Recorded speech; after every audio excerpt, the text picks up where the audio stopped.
Kabayan, ang mga parts na nakikita nyo ngayon ay nabili ko as for parts or broken. Meron tayong Ryzen 5 5600X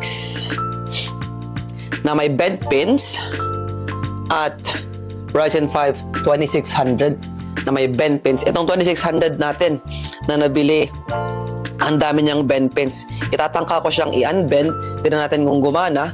Ito ring 5600. Meron din tayong B450M ng gigabyte, AM4 motherboard, at B550 from MSI. Ngayon, itong dalawang motherboard na to, honestly, ang dami niyang mancha ng thermal paste. Parang bumulwak ang thermal paste doon sa motherboard.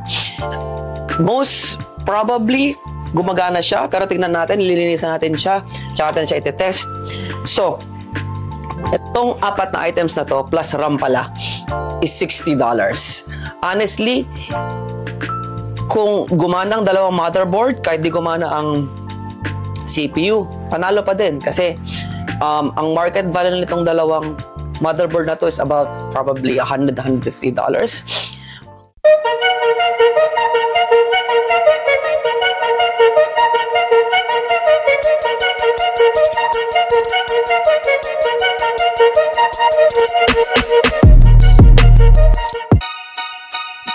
So, kabayan, na-unbend na natin ang 2600, most of the pins anyway, pati ang 5600X. Tapos, nalinisan na natin ang motherboard. Grabe, sobrang daming thermal paste nung socket. Tingnan natin kung mag-work, pero sana hopefully mag-work kasi ang thermal paste naman, basta maalis mo siya dun sa may contact points, working naman yan dahil unconductive naman siya. So, tingnan natin. Testing na natin siya ngayon. Itong motherboard, hindi ko muna itetest ngayon. Papatuyuin ko muna ng at least 30 minutes pa kasi baka may mga alcohol pa sa loob nung socket. Kasi talagang inisprayan ko siya ng madami. So, ang gagawin natin, kuha tayo ng bagong motherboard. At least yung stock ko dito, yung CPU muna itetest natin. Tara, mag-umpisa na tayo.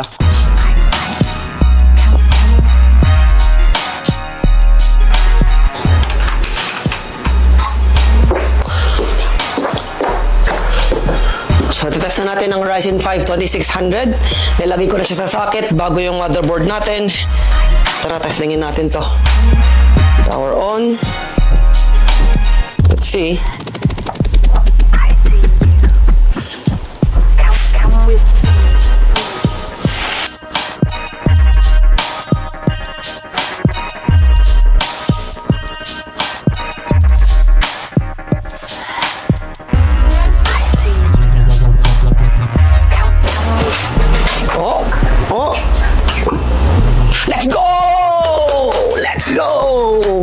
Gumana ang 2600 natin. So, ayan. At least, meron na akong $40 na na-paid off. Gumagana. Yes! Gumagana ang 2600 natin. So, one CPU down. Let's see kung ang 5600 natin ay gumana. Okay. Ryzen 5 5600 naman. Tatestingin natin. 5600X pala. Ito yung isang CPU na may tatlong bent pins, I think. Tignan natin kung mapapagana natin siya.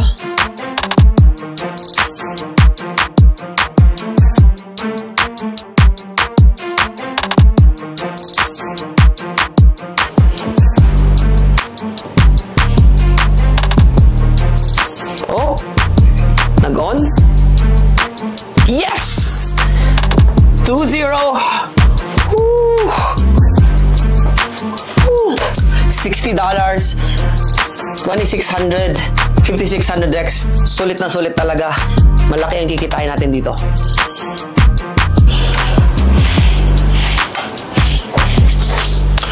Okay, ngayon, yung dalawang motherboard naman ang testingin natin. Sana gumana para sulit na sulit ang pag-pick up ko dito sa combo na to.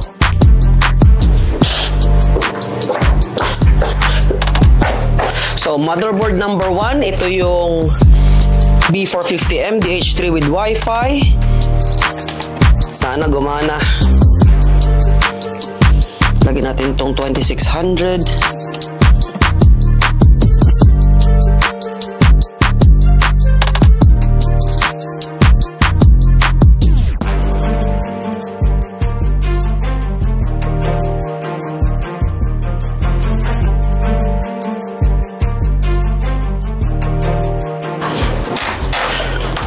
Let's see.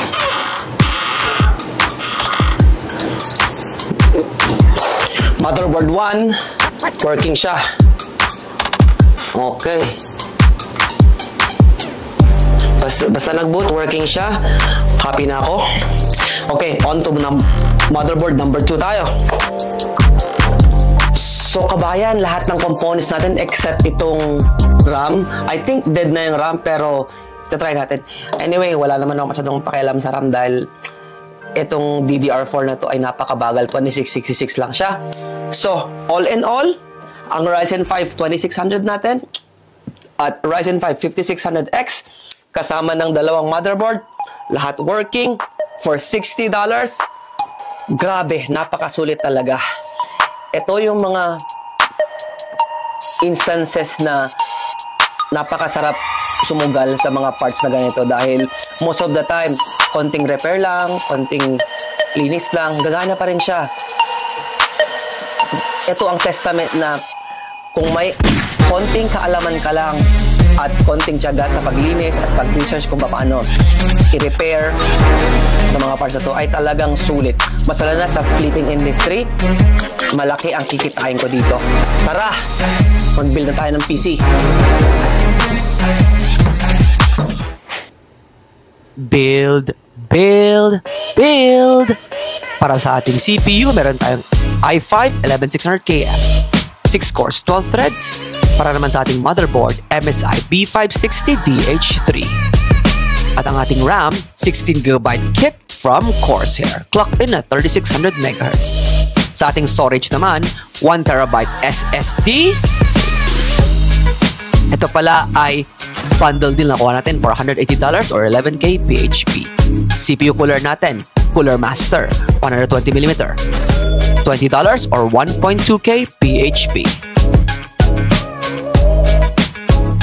Para sa ating power supply, Ares Gaming 650W, 80 plus bronze.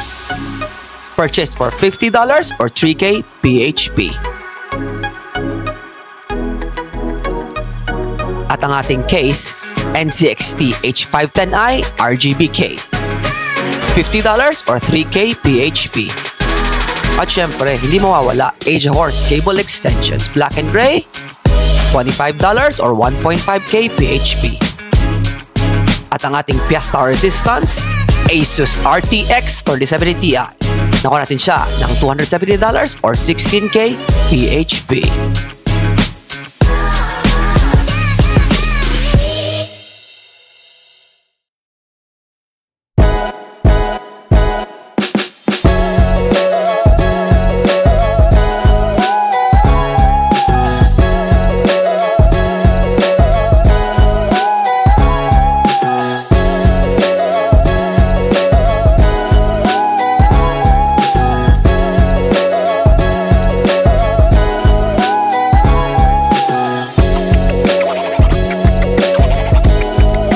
Build cost, $600 or 35,000 pesos.